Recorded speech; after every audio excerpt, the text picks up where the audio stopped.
मेरी अनीता पार्ट 1। मेरा नाम संजय मलिक है और आज मैं कहानी आप लोगों को बताने जा रहा हूँ। वह मेरी पत्नी की भाभी यानी कि मेरी सलजहज के बारे में है। यह बात उस समय की है जब मेरी बीवी ने कहा कि मेरी भाभी को शहर से बुला कर ले आओ। अभी उसके स्कूल की छुट्टियाँ भी हैं और वो इस बहाने हमारे यहाँ पर आकर कुछ दिन घूम जाएंगे। मेरी बीवी ने कहा कि उसने अपनी माँ से बात कर रखी है इस बारे में। आगे की कहानी बताने से पहले मैं अपने पाठकों को अपने बारे में बता देना चाहता हूँ। मेरी उम्र 28 साल है और मेरा शरीर भी काफ़ी भरा हुआ है लेकिन शेप में है। मैं नियमित कसरत करता रहता हूँ जिससे मेरे शरीर पर कहीं पर भी अतिरिक्त चर्बी जमा नहीं है। मेरी शादी को 5 साल हो चुके हैं। हाँ, कई बार काम पर आते जाते लड़कियों की नज़र मेरे शरीर को देखकर उन्हें मेरी तरफ आकर्षित कर देती थी, लेकिन उनमें वो बात नहीं दिखाई पड़ती थी। तो दोस्तों, पत्नी के कहने पर मैं अपनी सलहज को लेने के लिए चला गया। यहाँ पर मैं अपनी सलहज का परिचय देना चाहूँगा। उसका नाम अनीता है और उसकी उम्र 24 साल है। शादी को 2 साल हो गए। मैंने दुल्हन बनी अनीता को साले की शादी में भी देखा था, लेकिन उस वक्त उसके बारे में कुछ खास पता नहीं लग पाया था। शादी में बस उसका चेहरा देखा था। देखने में काफ़ी सुंदर थी। उसकी तुलना में मेरा साला काफ़ी कम था। साले का वज़न ज़्यादा था और पेट भी निकला हुआ था।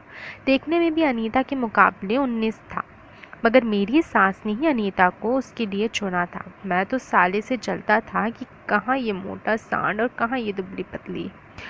पत्नी के मायके आने अपने ससुराल में पहुंच गया मैं। वहां जाने के बाद उन लोगों ने मेरी काफ़ी खातिरदारी की। सास ससुर और सब से बात हुई। मैंने पत्नी की मंशा अपने सास को बताई तो वह भी अनीता को मेरे साथ भेजने के लिए राज़ी हो गए, मगर अभी साले साहब की परमिशन लेना भी बाकी था। पहले तो साले ने मना कर दिया, कहने लगा कि यहाँ पर माँ की देखभाल करने वाला कोई नहीं है। लेकिन मैं उसके मन की बात जानता था, क्योंकि उसकी माँ यानी कि मेरी सास ने तो पहले ही मुझे इजाज़त दे दी थी, मगर साले का मन कुछ और ही था। फिर मेरी पत्नी का फ़ोन आ गया। जब उसने उसके भाई से सिफारिश लगाई तो वह मान गया। 2 दिन तक सब लोगों के साथ खूब हंसी मजाक चला और फिर साले ने अपनी पत्नी अनीता को खुशी खुशी मेरे साथ भेज दिया। शादी के समय वाली अनीता काफ़ी बदल गई थी। लगभग 12-15 महीनों के बाद मैं उसको देख रहा था। इतने कम समय में ही उसके शरीर में अलग ही निखार आ गया था। पहले काफ़ी शर्मीली थी और नज़र उठाकर देखती भी नहीं थी। मजाक करने वाली लगती थी मेरी पत्नी, तो उसके सामने कुछ नहीं रह गई थी। फिर उसको साथ लेकर मैं वहाँ से चल पड़ा। ट्रेन की रिजर्वेशन तत्काल करा ली, इसलिए कोई दिक्कत भी नहीं हुई। स्टेशन पर पहुंचकर गाड़ी भी समय पर ही आ गई। हम दोनों ही सामान लेकर ट्रेन में चढ़ने लगे। चूँकि भीड़ काफ़ी थी तो मैंने पहले अनीता को ऊपर कर दिया और पीछे से बैग उठाकर अपनी पीठ पर लाद कर मैं ट्रेन में चढ़ गया। एसी कोच में बुकिंग थी, इसलिए लोग धीरे धीरे आगे बढ़ रहे थे। खैर, उसके बाद हम अपनी सीट पर पहुंच गए, सामान जमा दिया और ट्रेन चल पड़ी। पत्नी के मायके से मेरे घर पहुंचने में 18 घंटे का समय लगता था। इन 18 घंटों में मैं यही सोचता रहा कि बार बार अपनी सलज की कातिल जवानी को देखकर मेरे दिल पर जैसे कटार चल रही थी। कई बार मन किया कि ट्रेन में ही कुछ चक्कर चलाऊं, लेकिन हिम्मत नहीं बढ़ रही थी और ना ही कोई ऐसा मौका आया कि मुझे कुछ करने का अवसर मिल सके। उसके बाद हम अपने घर आ गए। अपनी भाभी यानी मेरी पत्नी से मिलकर अनीता खुश हो गई। दोनों ही बातें करने लगी। मैं अपने कमरे में चला गया तो 2-3 दिन ऐसे ही निकल गए, मगर चौथे दिन की बात है कि पड़ोस में एक भाभी को बच्चा होने वाला था।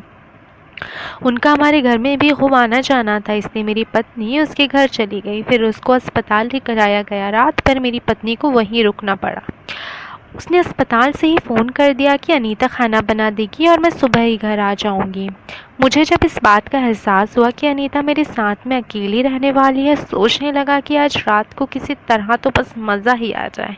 किचन में जब वो खाना बना रही थी, एक बार तो मन किया कि जाकर अभी अभी बात कर लूं, मगर कुछ सोचकर वही खड़ा रहा और उसे पता नहीं कैसे आभास हो गया कि मैं उसके पीछे ही खड़ा हुआ हूँ। उसने अचानक से मुझे पीछे मुड़ कर देख लिया। मैं ऐसे देखने लगा जैसे किसी चोर को चोरी करते हुए रंगे हाथ पकड़ लिया गया। वो बोली, क्या बात है जीजा जी, कुछ चाहिए क्या आपको? मैंने मन ही मन कहा हाँ। फिर उसने सवाल का जवाब देते हुए बोला, बस खाने का इंतज़ार कर रहा था। अभी कितनी देर और लगेगी खाना तैयार होने में? मुझे तो ज़ोर से भूख लगी हुई है। अनीता ने मेरी तरफ देखा और फिर मेरे चेहरे से टपक पड़ने की कोशिश करने लगी। हाँ, बस खाना तैयार होने ही वाला है जीजा जी, आप बाहर जाकर बैठिए, मैं अभी 5 मिनट में खाना लेकर आती हूँ। उसने मुंह फेर लिया और दोबारा से रोटी बेलने लगी। मैं जाकर बच्चों के साथ हॉल में टीवी देखने लगा। फिर अनीता खाना लेकर आ गई। टीवी देखते हुए ही सबने साथ में खाना खाया। मेरी नज़र टीवी पर थी। वो भी मेरे मन को पढ़ने की कोशिश कर रही थी शायद, लेकिन दोनों में से ही कोई भी जाहिर नहीं होने देना चाह रहा था। खाने के बाद वो किचन में चली गई। बच्चे अभी टीवी को देखने में मग्न थे। अनीता को किचन में गए हुए 5 मिनट हो गए थे। मैं अपने झूठे बर्तन लेकर किचन की तरफ बढ़ने लगा तो अंदर जाकर देखा तो अनीता बर्तन साफ कर रही थी। मैं चुपचाप बाहर आ गया। कुछ देर तक मैंने बच्चों के साथ टीवी देखा और फिर उनको अपने साथ ही अपने बेडरूम में सुलाने के लिए ले गया। हमारे बेडरूम में से ही अंदर वाले कमरे का दरवाज़ा बना हुआ था जिसमें अनीता सोती थी। कुछ देर के बाद वो अपने हाथ पोंछते कमरे में आई और सामने से गुजरी। वो अंदर चली गई और मैंने लाइट बंद कर दी। हाँ, कमरे में अंधेरा हो गया, लेकिन अनीता के कमरे की हल्की रोशनी अभी भी इधर आ रही थी। मेरी आंखें बंद थी और बच्चे बगल में ही सो रहे थे। अगर बच्चे जाग जाएं तो उन पर गलत असर जाएगा। अब मैंने अनीता का ध्यान दूसरी तरफ हटाने के लिए पूछा, क्या बात है, तुम सोई नहीं अभी तक? वो बोली, मुझे नींद नहीं आ रही है जीजा जी, क्योंकि मेरे कमर में बहुत तेज़ दर्द हो रहा है। मैं बोला, कोई बात नहीं, मैं बाम दे देता हूँ, उसकी मालिश कर लो, आराम हो जाएगा। मैंने बेड की दराज से बाम निकाल कर अनीता को ले जाने के लिए कहा। वो मेरे करीब आई और मेरे हाथ से बाम की शीशी लेकर जाने लगी। मन मार कर बोला, नीता लाइट बंद कर दो, नहीं तो बच्चे जाग जाएंगे। और लाइट बंद करके अपने कमरे में चली गई। लेकिन 5 मिनट के बाद ही दोबारा से कमरे की लाइट जल उठी। मेरा हाथ मेरी लोअर में ही था। देखा तो अनीता बाम की शीशी लेकर खड़ी हुई थी। उसे देखते ही मैंने हाथ को फिर से बाहर खींच लिया। वो बोली, मैंने बाम लगा लिया है, ये लीजिए। वो वापस आकर मेरे हाथ में बाम की शीशी देकर चली गई। अब तो मेरा मन करने लगा था कि उसको जाकर बोल ही दूं, मगर उसकी तरफ से कोई सकारात्मक प्रतिक्रिया नहीं मिलने के कारण मेरी भी हिम्मत नहीं पड़ रही थी। मैं चुपचाप लेटा रहा। बच्चे गहरी नींद में थे, लेकिन मैं बेड पर पड़ा हुआ करवट बदल रहा था। बाम की शीशी देकर वो वापस अपने कमरे में चली गई, लेकिन मुझे अभी भी नींद नहीं आ रही थी। कुछ देर के बाद उसकी कराहने की आवाज़ आने लगी तो मैं उठकर उसे कमरे में गया। मैंने वहाँ, क्या बात है, अभी भी दर्द है क्या? वो बोली, हाँ जीजा जी। मैंने कहा, रुको मैं ज़रा बाम लेकर आता हूँ। मैं वापस से कमरे में आया और बाम लेकर आ गया। मैंने उसके कहा कि लाओ, मैं तुम्हारी कमर की मालिश कर देता हूँ। तो अपने हाथ से ठीक तरह से मालिश नहीं कर पा रही होगी, इसलिए दर्द नहीं जा रहा। पहले तो वो मना करने लगी, मैंने ज़ोर देने पर उसने हाँ कर दी। मैंने उसको अपमानाने की कोशिश की, लेकिन उसने हाँ नहीं की, इसलिए मैं बाम की शीशी को उसके पास ही छोड़कर अपने कमरे में वापस आ गया। मैंने आने के बाद उसे शायद दोबारा में बाम लगाने की कोशिश की होगी। उसने बाद भी जब उसका दर्द नहीं गया तो उसने मुझे दोबारा बुलाया। मैंने कहा, अगर ज़्यादा ही दर्द है तो एक दर्द निवारक गोली खा लो। वो बात पर किसी सोच में पड़ गई, ऐसी दवा खाने से नुकसान हो सकता है, इसलिए उसने आखिरकार सोचने के बाद बाम लगवाने के लिए हाँ कर दी। फिर मैंने अपने हाथ में बाम ली और उसकी कमर पर मालिश करने लगा। मैं उसके चेहरे को पढ़ने की कोशिश कर रहा था। फिर मैं बच्चों के पास आकर लेट गया। अनीता को अब आराम मिल चुका था। सुबह मेरी पत्नी ने दरवाजे पर बेल बजाई तो मेरी आँख खुली। अनीता शायद तब तक उठ चुकी थी और किचन में नाश्ता बना रही थी। मेरी बीवी के आने के बाद उसकी स्कूल की छुट्टियाँ ख़त्म हो गईं और उसके विदा होने का दिन आ गया। मुझे ही उसको वापस अपने ससुराल छोड़ने की जिम्मेदारी मिली। रास्ते में भी ट्रेन के सफ़र में हम दोनों बस खूब बातें कर रहे थे। उसने मुझे गले से लगा लिया और फिर मैं सबसे विदा लेकर अपने घर आ गया। घर आने के बाद भी मुझे अपनी अनीता की याद सताती रही, मगर अब उसके पास जाने का मौका पता नहीं कब मिलेगा। आपको मेरी यह स्टोरी कैसी लगी, इसके बारे में अपने विचार ज़रूर व्यक्त कीजिए। आप नीचे दी गई मेल आईडी पर मेल भी कर सकते हैं। तो दोस्तों, अब आपका काम बनता है कि आप मुझे नीचे दिए हुए नंबर पे पेटीएम करें और मेरा हौसला बढ़ाएं। अब 1 रुपये से 100 रुपये तक का पेटीएम कर सकते हैं। चलो अब मैं चलती हूँ, बाय। दोस्तों, आपने मेरा पहला पार्ट सहेली की मदद से उसके भाई को फंसाया तो देखा ही होगा। तो ये है मेरा दूसरा पार्ट। स्टोरी स्टार्ट करती हूँ। आगे हम बात करते रहे तो उसने मुझसे कहा, यार तुम्हारे हॉस्टल में खाना कितना बकवास मिलता है। मैं उसकी बात समझ रही थी तो मैंने कहा, हाँ पर क्या कर सकते हैं, जो खाना मिलेगा वही खाना पड़ेगा ना। उसने बोला, चलो आज बाहर चलते हैं खाना खाने। मैंने नाटक करते हुए कहा, नहीं यार क्यों खर्च कर रहे हो, मैं मैस में ही खा लूँगी, तुम घर जाके खा लेना। वो मुझसे बाहर खाना खाने की ज़िद करने लगा तो आखिरकार मैं मान गई। उसने बोला, ठीक है तो चले। मैंने कहा, मैं तैयार होकर आती हूँ, तुम इंतज़ार करो।